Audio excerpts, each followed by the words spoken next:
Chapter 3 The English Colonies in America 13.1 Introduction In the mid 1700s, a German schoolteacher named Gottlieb Mittelberger boarded a ship bound for the colony of Pennsylvania in far off America. Mittelberger had borrowed the cost of his passage by signing on as an indentured servant. When he arrived in the colonies, he would have to settle his debt by working for several years for the master who bought his services. As Mittelberger discovered, the voyage across the Atlantic was horrible.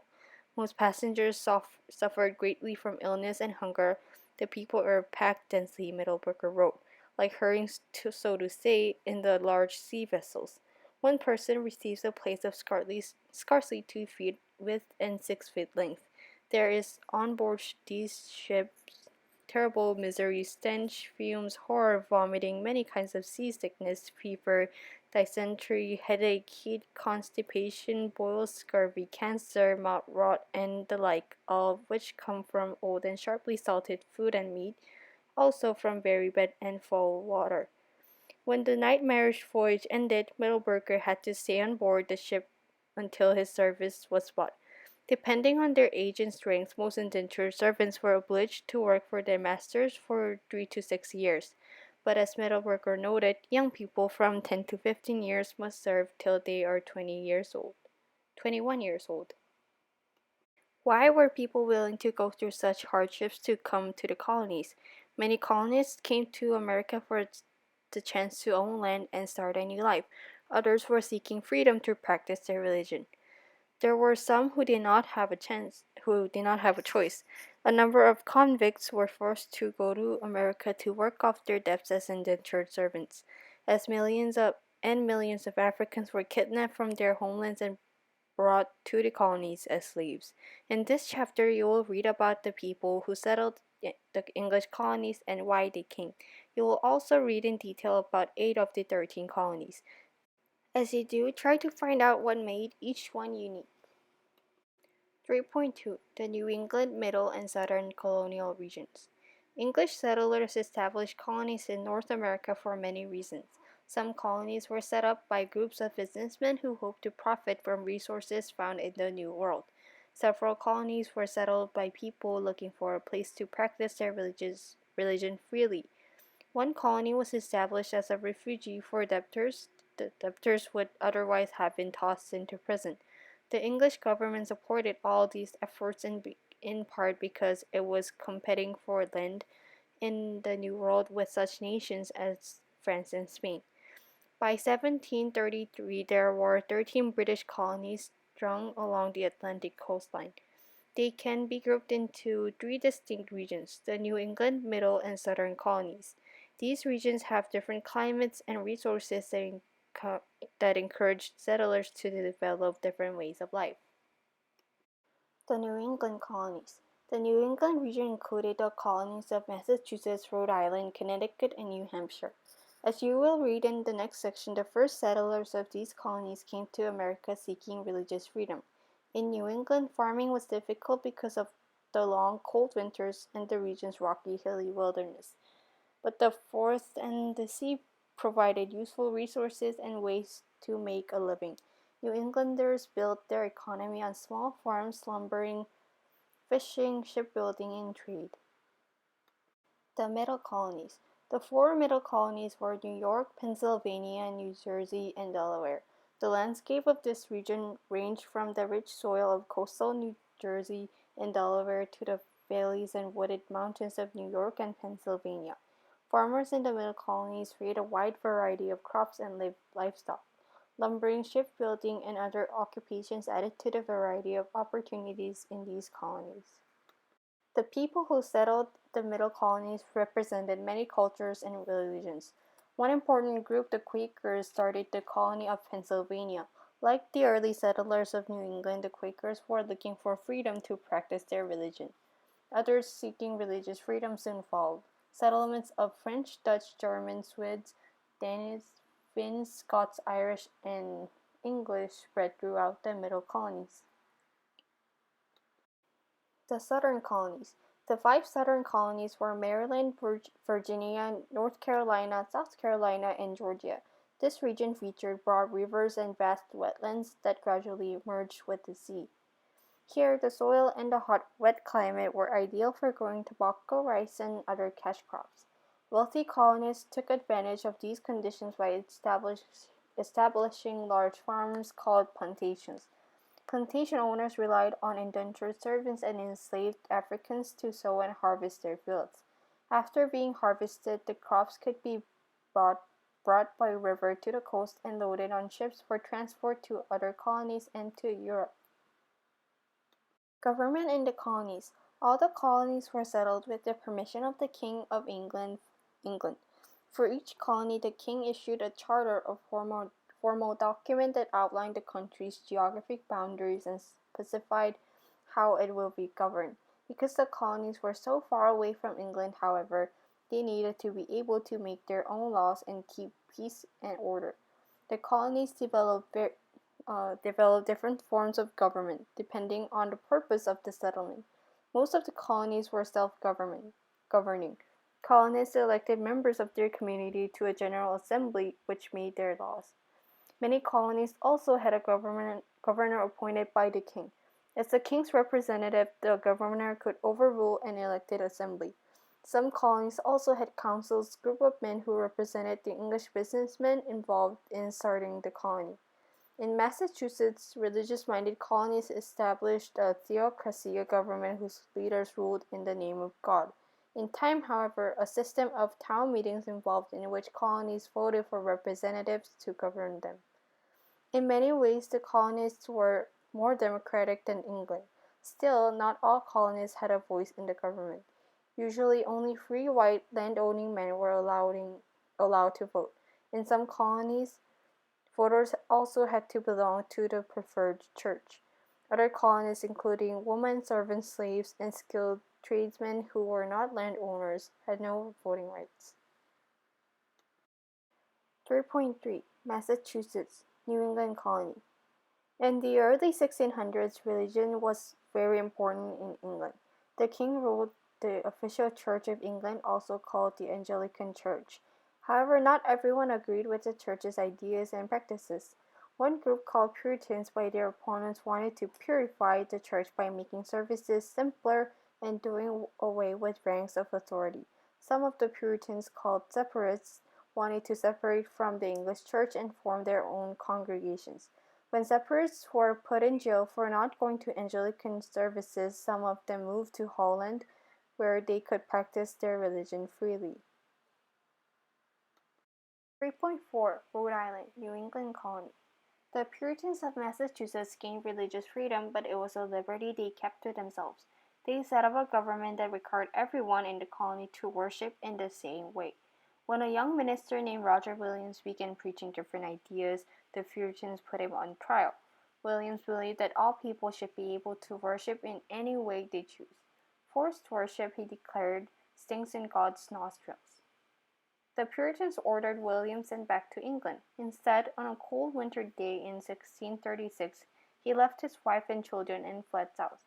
After trudging through snow for days, he met a group of Indians near Narragansett Bay. The Indians cared for him until spring.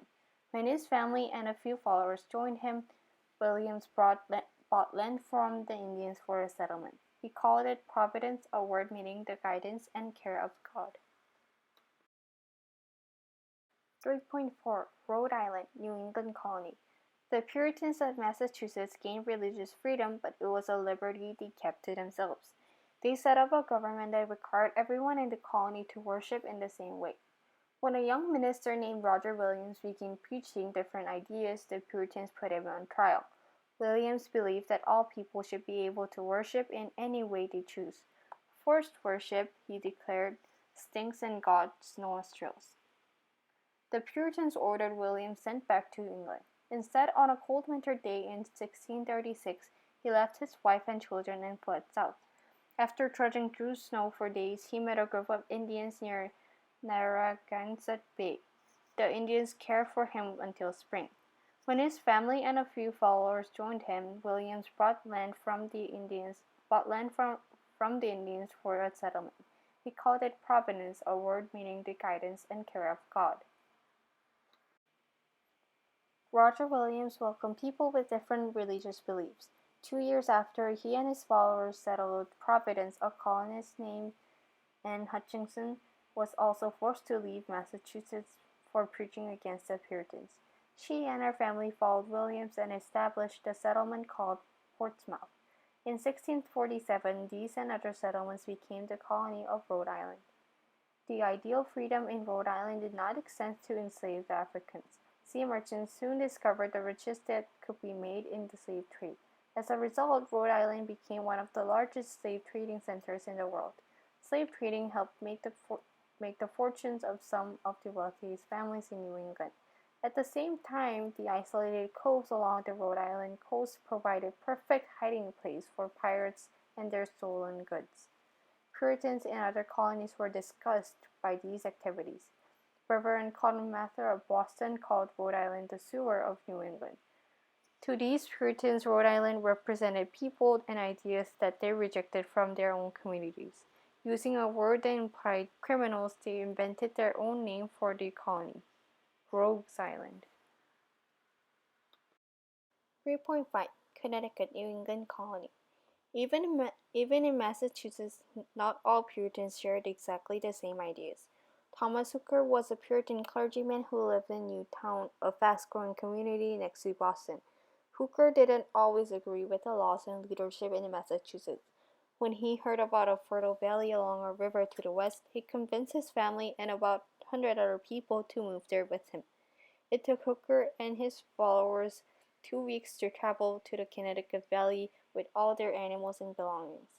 There they established a settlement on the site of an old Dutch fort where an earlier group of English colonists had settled. They called their new community Hartford. In 1639, Hartford joined with two other settlements to form the colony of Connecticut. Hooker believed that government should be based on the free consent of the people to whom belongs the choice of public magistrates by God's own allowance. He helped draw up the first written plan of government for any of the colonies. This document was called the Fundamental Orders. The Fundamental Orders guaranteed the rights to vote to all men who were members of the Puritan Church. Meanwhile, other Puritans formed a separate colony nearby called New Haven. The Puritans of New Haven agreed to live by the words of God. Their laws were more strict than those in Hooker's Connecticut colony. Neither of these colonies, however, was legally authorized by the king. Then, in 1662, King Charles II granted a charter for a new Connecticut colony that included New Haven. This charter gave the colonies of Connecticut more rights than those enjoyed by any other colonies except in Rhode Island. Legend says that when King James II sent Governor Andros to Hartford 15 years later to take back the colony's charter, someone stole it and hid him in the trunk of a huge white oak tree. The charter oak became a symbol of Connecticut's freedom. 3.6 New York, Middle Colony. In Chapter 2, you read about how the English took control of the settlement of New Netherland in 1664. The English renamed the colony New York in honor of its proprietor, James, the Duke of York. The Duke gave huge chunks of his colony to two friends, Sir George Carteret and Lord John Berkeley. These men then established a colony of New Jersey to the south of New York. The Duke also awarded large estates along the Hudson River to wealthy Englishmen. The new landowners charged high rents to farmers working their land. This practice created a great difference in wealth between the landowners and their tenants. It also discouraged people from settling in New York. The Duke of York expected his colony to be a money-making business. As its owner, he appointed the people who ran the colony. He also issued his own laws and decided that New Yorkers should pay in taxes. New York's rich landlords approved of the Duke's approach to governing his colony, but farmers, fishermen, and tradespeople did not. They demanded the right to elect an assembly to make laws for New York. The Duke refused, saying that elected assemblies had a habit of disturbing the peace of the government. After years of protest, the Duke finally allowed New Yorkers to elect an assembly in 1683. This first assembly passed 15 laws. The most important was a charter listing a number of rights that most colonies thought they should have as English citizens. Among them were the rights to elect their own lawmakers, the right to trial by jury, and the right to worship as they pleased. When the Duke saw what the Assembly had done, he abolished it. New Yorkers did not get a new assembly until, under the leadership of Jacob Leisler, they rebelled in 1689. Leisler was elected commander-in-chief of a democratic council that governed until 1691. That year, New York was finally granted the right to elect an assembly with the power to pass laws and set taxes for the colony. 3.7 Pennsylvania Middle Colony. When William Penn asked King Charles II to let him establish a colony in America, the king had two very good reasons for granting his request. First, he could repay a large debt that he owed to Penn's father, Admiral Penn. Second, he could get rid of William. The younger Penn had been a thorn in the king's side for a long time. William Penn was a member of the Society of Friends or Quakers. The Quakers believed in a simple lifestyle in treating all people as equal. They refused to bow before the king, fight in wars, or pay taxes to the Church of England. In 1668, the king threw Penn in jail, hoping to stop him from preaching the Quakers' ideas. To the king's dismay, Penn continued preaching after his release. With the Quakers unwelcome in England, Penn wanted to establish a colony in America where they would be safe. In 1681, the king granted Penn a huge area of land between the Puritan colonies of New England and the Anglican colonies of the South. In honor of Penn's father, the colony was called Pennsylvania. Penn advertised his colony all over Europe. In his Great Law of 1682, he promised that people of all faiths would be treated equally. Penn's appeal attracted settlers from several countries. As early colonists in Pennsylvania marveled at the prosperity and peace in the colony, he wrote, "Poor people, both men and women of all kinds, can here get 3 times the wages for their labor they can in England or Wales. Here are no beggars to be seen. Jealousy among men is here very rare, nor are old maids to be met with, for all commonly marry before they are 20 years of age." Penn named his capital city of Philadelphia, Greek for City of Brotherly Love. From there, he wrote great documents of government that made Pennsylvania the first democracy in America. 3.8 Maryland, Southern Colony. The founding of Maryland was a family enterprise. Sir George Calvert, named Lord Baltimore by King James I, was an English gentleman who became a Roman Catholic. In England, which its official Anglican church, Catholics were treated harshly. Calvert wanted to start a colony founded on religious freedom where there would not be a good life, where there would not only be a good life, but also a prosperous one for those bold enough to take the risk. As a businessman, he also hoped the colony would make his own family more prosperous. Unfortunately, Calvert died while he was bargaining with the king. The new king, King Charles I, granted a charter for the colony to Calvert's son Cecil, the new Lord Baltimore. The charter gave the Calverts complete control of the colony, which was called Maryland. Armed with these powers, Cecil named his brother Leonard to be governor. In order to make money from the colony, Cecil needed to attract both Protestant and Catholic settlers. He told Leonard to be careful to preserve unity and peace, and treat the Protestants with as much mildness and favor as justice will permit. Leonard's expedition arrived in Maryland in 1634. There, he and his followers built St. Mary's City on a high, dry bluff they purchased from Native Americans. The following year, Leonard agreed to let Maryland elect an assembly. As more and more settlers arrived, Leonard could see that Catholics would always be outnumbered in the colony. To protect their rights in 1649, he helped pass America's first law guaranteeing religious liberty, the Act Concerning Religion. This law, however, applied only to Christians. Atheists and Jews were not included. Despite the Calvert's efforts, Protestants and Catholics remained suspicious of one another and waged a tug-of-war in Maryland for more than a century. During this time, the colony's founding family lost and regained power several times. Still, George Calvert's dream was fulfilled. Catholics in Maryland worshipped freely and took part in the colony's government alongside Protestants. 3.9 Virginia, Southern Colony. In Chapter 2, you read about Jamestown, Virginia, the first successful English settlement in America. After a shaky start, Virginia began to grow and prosper. By 1700, the descendants of those early settlers were wealthy landowners and the most important people in Virginia. The economy of Virginia also was based on tobacco. Tobacco planters needed vast areas of land to be successful. They also needed a large number of workers to grow their crop. At first, planters tried putting Indians to work, but Indians in this area were not used to farming. Worse, many of them died of disease they caught from the colonists.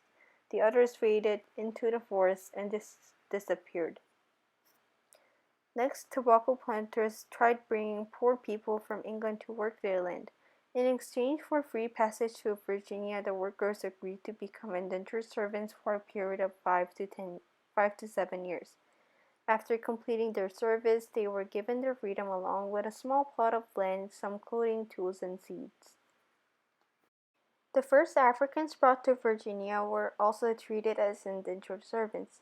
At first, they had the same rights and freedom as white servants. Once their service ended, they could buy lands and servants of their own.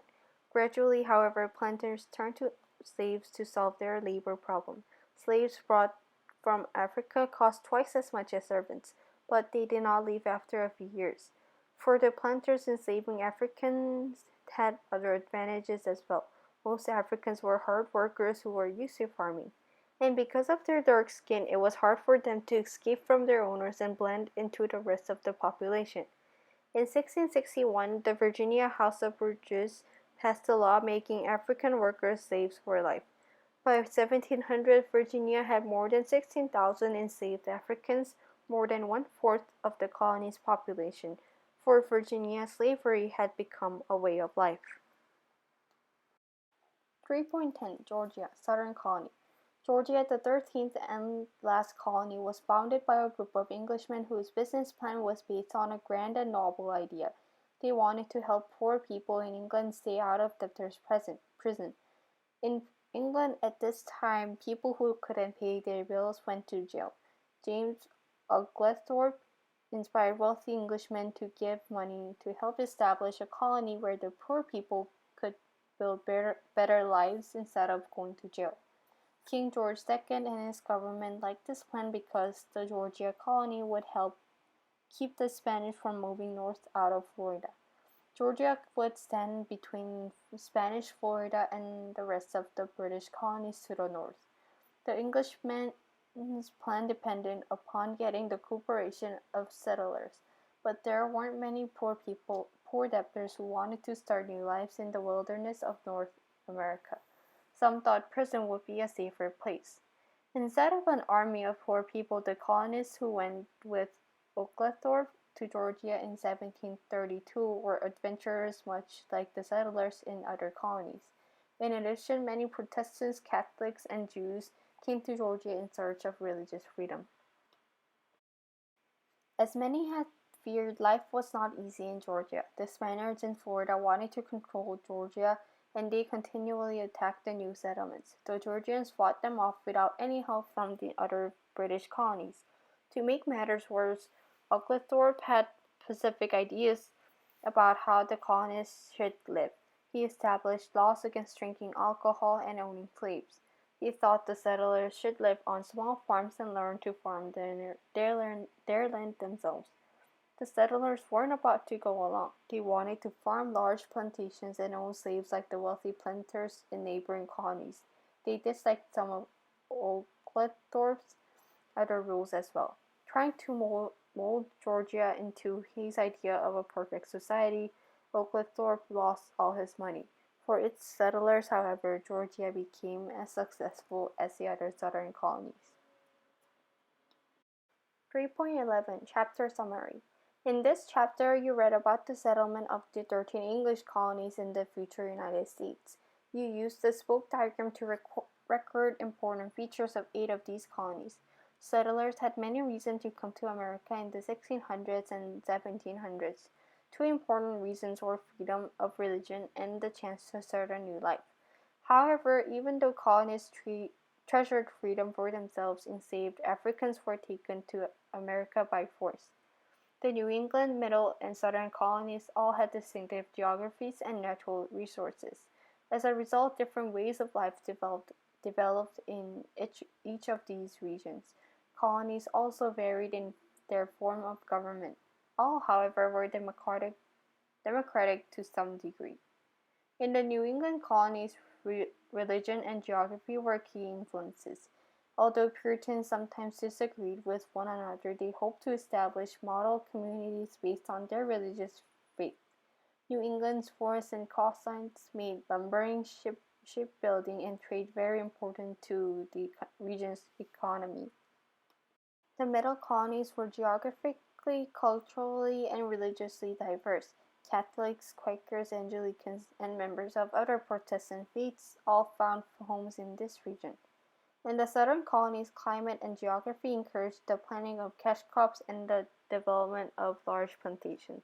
In time, slave labor would become a major part of the economy of this region. What was daily life like for the settlers, servants, and slaves who came to America? You will find out in the next chapter.